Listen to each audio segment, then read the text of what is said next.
because I know in our PC culture you can't necessarily ask, I'll let you know that yes, I am pregnant. And when you work in sustainability and you are pregnant, people expect you to say you're doing it for the future generations. You're doing it for the children. Like all those Silver Fox CEOs on the original TED Talks who looked into their grandchildren's eyes, probably while floating on a yacht, and decided they were gonna donate to WWF and change their corporation. Since I am Saw's yacht today, allow me to play another role, the role of ruthless corporate businessman. I am basically the madman minus the drink. So whether you're an alcoholic madman or just a normal madman, you'll probably find yourself in an airport traveling for business or leisure, which is exactly why airports have become microcosms of our society. And working for JetBlue at our JFK Terminal 5, we have food shops, we have retail shops, we also now have chapels, we have an organic farm, we have all these things you wouldn't necessarily expect to find in an airport terminal, because as air travel has become democratized, so has the needs of the traveler. The diversity we are now expected to supply has truly changed. And as demand for what type of food customers want changes around us, JetBlue Airways is asking what role we should play in this evolution. What is our larger responsibility to society to provide healthy food? And that is why I am here today talking to you as a corporate voice from an airline about food. So every year, we have over 35 million different people come into our airplanes, and they all want to eat. They all want to eat something different. And airplanes have much less storage than, say, a Whole Foods warehouse. So if you had to get these 35 million people all to agree on one snack, one type of food, to store in this tiny, tiny little galley we have, and if you've been back there, you know they're tiny and they're getting tinier, and serve it to them in the rain, in the snow, as far south as Peru, as far north as Alaska, 365 days a year, how would you do it? And I like to remind people how damn hard that is when you complain about airline food. But let's say by some miracle, you did get all of America to agree on what snack you wanted. And we've tried, we survey people all the time, we really do try. And let's say they said they wanted something relatively healthy, because they do say that. And you get really excited. Like me, I was like, oh, my faith in humanity is restored. We asked all our customers what they wanted, and they said they wanted more healthy options. So you load that food on board, you set up the infrastructure, you make the investments, and then you start serving it. And once you start serving it, you realize something. They freaking lied to you. They said they wanted something healthy, but they didn't. And maybe they just said that because this person in the seat next to them was like looking over as they filled out the survey. And that is why at 8 a.m., our most popular drink is not water, it's not coffee, it's not even alcohol.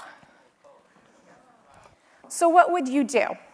How do you create this infrastructure for people who want different things at different times, who can afford different budgets, whose natural cravings don't exactly jive with the ethical practices they profess they want when you survey them? Oh, and by the way, we also need to make money while doing this. And if we don't, no food program.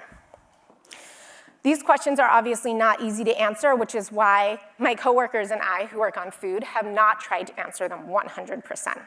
Instead, what we've done is look at all our stakeholders, break them into groups, and ask each group what their passion is, and then address only that passion. So the first group we talked to, nonprofits, where we heard them crying the loudest and where we thought we could make the change was with cage-free eggs. And that is why in 2016, JetBlue Airways introduced only cage-free eggs into all our fresh food products and took out all non-cage-free eggs from our supply chain. People work really hard on this stuff, They're literally people sitting in their cubicles trying to convince other managers that this is a worthwhile effort, that customers will care, that we'll be rewarded for this. And one of the reasons it's worked is because we did it in partnership with food nonprofits and not under protest or duress from them. Another market we've really looked to embed ourselves in and work with is this budding, growing, amazing entrepreneurial food scene going on right here in New York, which unfortunately for me doesn't mean I get to hang out in Brooklyn checking out hipsters, but it does mean we get to dig into the really detailed questions with small food companies who aren't necessarily equipped and prepared to supply a big airline and take on all those little quirks that it means to deliver food for an airport. That means getting into the details about things like trucking, packaging, heating rates, again, in tiny little ovens and tiny little galleys.